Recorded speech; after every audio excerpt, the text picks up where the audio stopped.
Ito ang aking mga breeders. Heritage hens at ang rooster ay basilan para makaproduce ng upgraded na native chicken.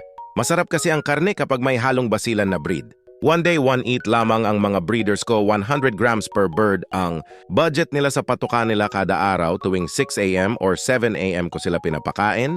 Kontrolado ang kanilang pakain para hindi sila maging overweight dahil pwede itong magresulta ng paghina nilang umitlog.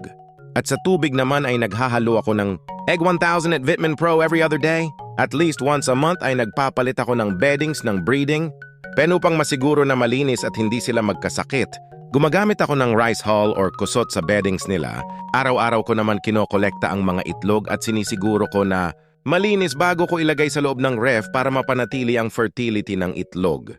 Hindi naman masyado mahirap alagaan ang mga breeders, kailangan lang ay maibigay sa kanila ang tamang feeds at sapat na bitamina para maging malusog sila at hindi sakitin. Dahil kapag nagkasakit sila ay pwede nila ito maipasa sa kanilang mga sisiwang. Resulta ay magiging matamlay at sakitin ang mga sisiw na iyong pinapipisa. Hindi naman alagain masyado ang mga breeders, pakainin mo lang sa umaga at bigyan ng tubig. Balikan mo lang sa hapon upang i-harvest ang mga itlog, ganun lang pabalik. Balik lang ang trabaho. Daghan salamat sa paglantaw, maayong adlaw.